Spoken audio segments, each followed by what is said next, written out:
Hello, welcome back to the channel. Today we're diving right into how to create and manage budgets using custom fields on Asana, your complete 2025 guide. First up, we'll create a new project. Click on the orange plus button on the top right of your Asana dashboard and select Project. You'll want to do this because all budgeting tasks will be placed under this project, keeping everything neat and organized. Once you've created your project, it's time to add a custom field for budgeting. To do this, click on the Fields button on your project toolbar, and then Add Field. Now select Number as your field type, name it Budget, and click Create Field.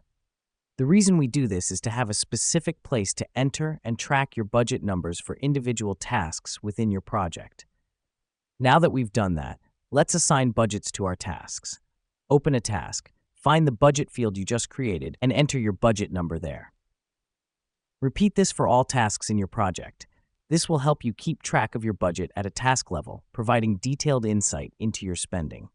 Next up, we'll set up a report to manage these budgets.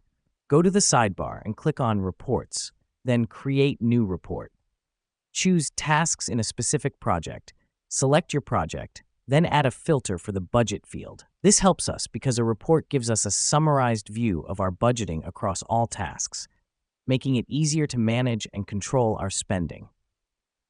Lastly, it's crucial to ensure you update your budget numbers regularly to keep everything accurate.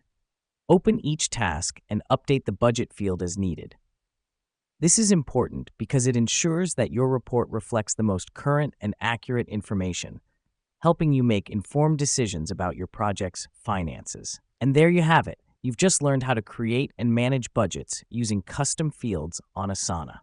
Remember, the key is in regular updates to maintain accuracy and in using reports for a bird's-eye view of your finances. That's all for today's guide. Thank you for tuning in, and we'll see you in the next one.